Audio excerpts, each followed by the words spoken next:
Bonjour et bienvenue à nouveau sur Liolabs. Donc aujourd'hui, ce que je vous propose, c'est d'attaquer la deuxième phase de la vidéo sur le robot tracker concernant l'explication et le fonctionnement du schéma. Alors le principe, souvenez-vous, je vous ai montré une feuille complètement illisible et impossible à capturer avec ma caméra. Donc ce que je vous propose, c'est de passer sur le deuxième écran, l'écran du PC, de manière à ce que vous puissiez, dans un schéma simplifié, comprendre le fonctionnement du robot tracker. Je l'ai simplifié au maximum, de manière à vous présenter le fonctionnement d'un des deux moteurs, pas les deux en même temps. Alors, passons sur l'autre écran, de manière à pouvoir comprendre son fonctionnement. Nous y voilà devant notre schéma électronique. Ouh, ça fait peur tous ces éléments de géométrique.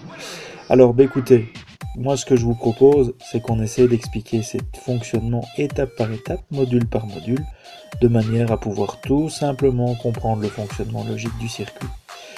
Moi ce que je vous propose, pour y arriver, on va travailler non pas de manière globale sur l'ensemble du schéma, mais colonne par colonne. Alors, je vous propose, c'est de commencer par la colonne de droite, où vous avez ici deux éléments principaux. D'un côté, la batterie, préparée par deux piles d'1,5 volt qui l'une placée derrière l'autre, si on les additionne, forment les 3 volts de notre batterie. Le bouton on-off, qui comme dans tout bon circuit qui se respecte, permet d'allumer ou d'éteindre ce circuit.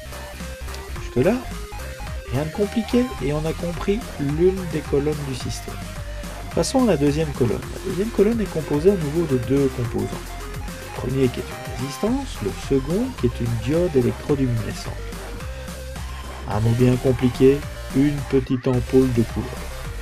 Bon, voilà. Une fois que vous avez compris qu'il s'agit d'une petite ampoule de couleur, il faut comprendre à quoi sert la petite résistance que vous avez ici. Ah oui, votre diode électroluminescente, la petite ampoule, elle n'aime pas beaucoup les variations de courant qui viennent lors de l'allumage et l'extinction de votre système.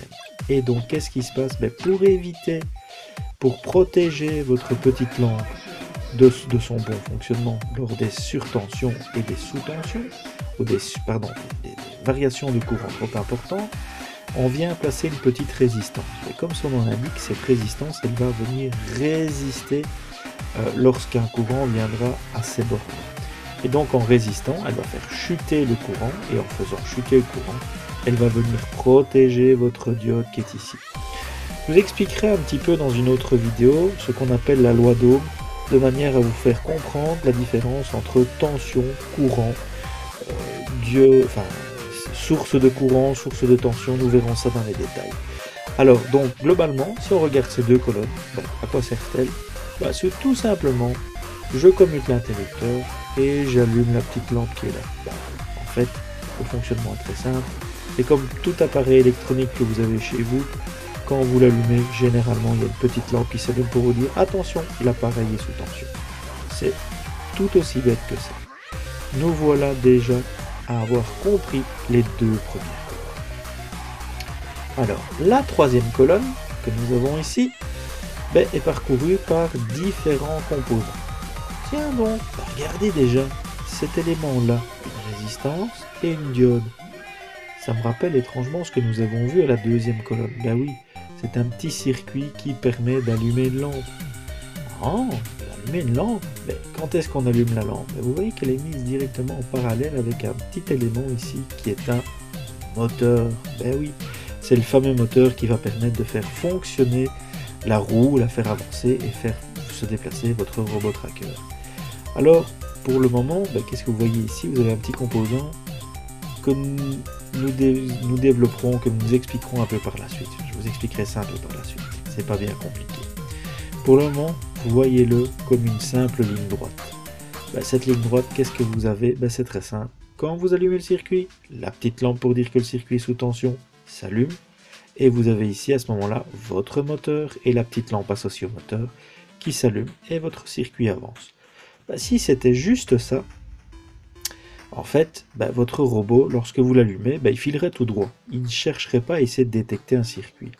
Ce qui veut dire que il va falloir qu'on mette en place d'autres composants pour que votre moteur puisse s'arrêter s'il ne détecte ou s'il détecte ou ne détecte plus la bande noire sur le sol.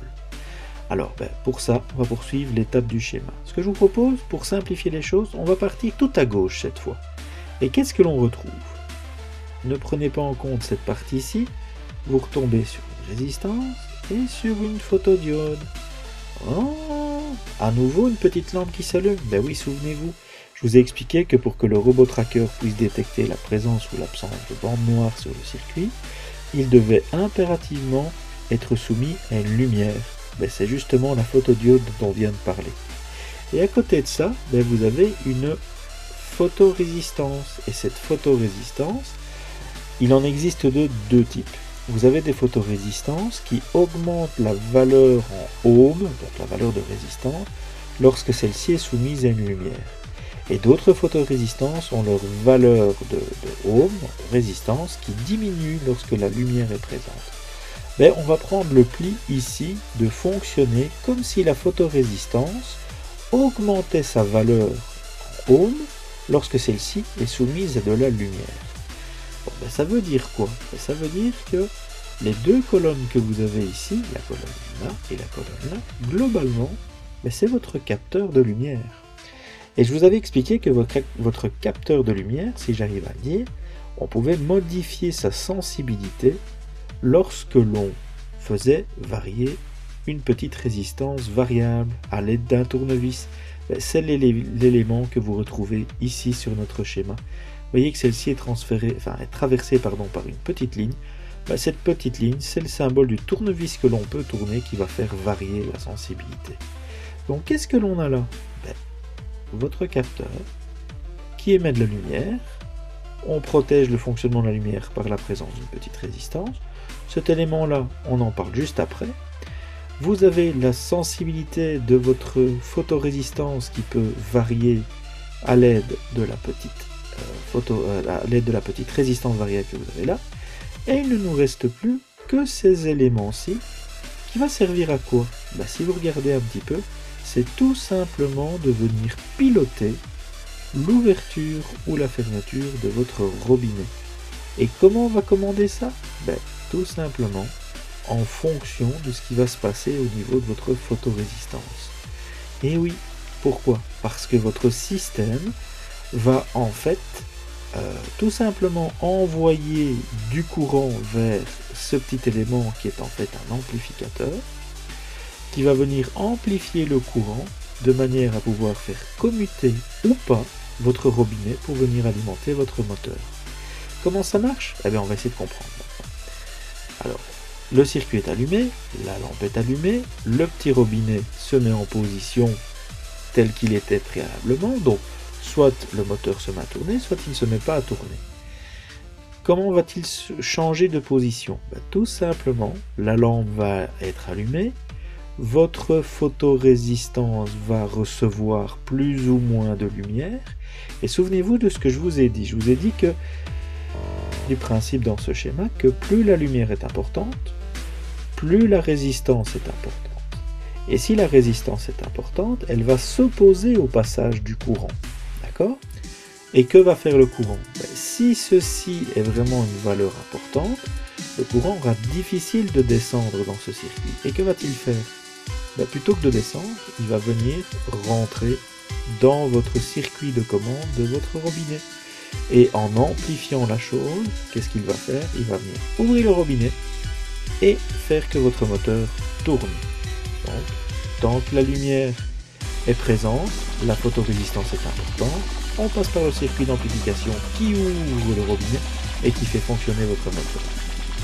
Rien de plus simple que cela. Ça veut dire que si vous avez deux fois ce schéma et que la lumière est bien détectée, que les résistances augmentent bien leur valeur, les deux robinets seront ouverts et les deux moteurs vont avancer tout droit jusqu'à ce que quoi?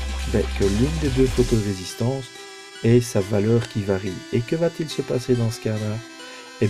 La photorésistance va diminuer son intensité, va donc dans ce cadre-là faciliter le passage du courant à travers cet élément-ci, et donc il sera plus difficile au circuit de passer par le circuit de commande du robinet du transistor, et donc descendra tout seul. Et donc, si il descend par ici, l'amplification ne fonctionne pas, votre robinet n'est pas alimenté. Si le robinet n'est pas alimenté, il se ferme automatiquement et votre moteur ne tourne pas. Et donc, sur le schéma où les deux moteurs fonctionnent en même temps, si l'un des deux ne reçoit pas de lumière, ça veut dire que nous avons à ce moment-là, on traverse la bande noire, on arrête l'un des deux moteurs, de manière à ce que l'autre continue et fait pivoter votre robot tracker, soit vers la gauche, soit vers la droite, en fonction du capteur qui aura détecté la présence ou l'absence de lumière. Et grâce à cela, votre robot va pouvoir se diriger ou vers la gauche ou vers la droite en fonction de la présence ou l'absence de lumière. Il nous reste un composant à expliquer, celui-ci, la petite capacité. Alors cette petite capacité, quel est son rôle? Nous, en tant qu'être humain, nous ne sommes pas capables de voir les choses qui clignotent trop vite. Parce que notre œil dispose d'une caractéristique qui est la persistance rétinienne. Prenons un exemple. À la vitesse de l'électricité, donc à la vitesse de l'électron, la petite lampe que vous avez ici, elle s'allume et s'éteint peut-être plus de 50 ou 60 fois par seconde. Mais ça va tellement vite que vous ne le voyez pas. Par contre, à l'échelle des électrons, votre photorésistance, elle est capable de voir ça. Et donc, qu'est-ce qu'elle fait? Elle reçoit la lumière, elle ne reçoit pas de lumière, elle reçoit la lumière, elle ne reçoit pas de lumière. Et ce 50 à 60 fois par seconde. Ce qui veut dire que votre circuit d'amplification ici va s'ouvrir et se fermer 50 fois par seconde. Ce qui est finalement pas bon pour pouvoir suivre le fonctionnement, suivre le trajet de votre robot tracker. Donc, ce que nous avons fait, nous avons en fait placé sur ce schéma un petit condensateur qui va prendre un certain temps pour se charger et pour se décharger. Et qu'est-ce qui va se passer dans ce cadre-là? En fait, il va pallier à l'extinction de la diode pendant les 50 à 60 fois par seconde où elle pourrait potentiellement s'éteindre. Et donc dans ce cadre-là, garantir que la photorésistance puisse trouver toujours une diode fonctionnelle de manière à ce que quelque part, comme si elle recevait de manière permanente de la lumière, si elle reçoit de manière permanente, si la lumière est émise de manière permanente, elle pourra jouer son rôle de détecter l'absence ou la présence de lumière lorsque votre circuit sera soit sur la bande noire, soit sur une zone de lumière. Voilà, j'espère que j'ai été relativement clair. N'hésitez pas à revenir vers moi si vous avez des questions. Et la prochaine vidéo sera sur la loi d'Ohm pour vous expliquer comment fonctionne une résistance, comment fonctionne un courant, comment fonctionne une tension. Voilà, j'espère que ça vous a plu et à très bientôt. À bientôt, au revoir.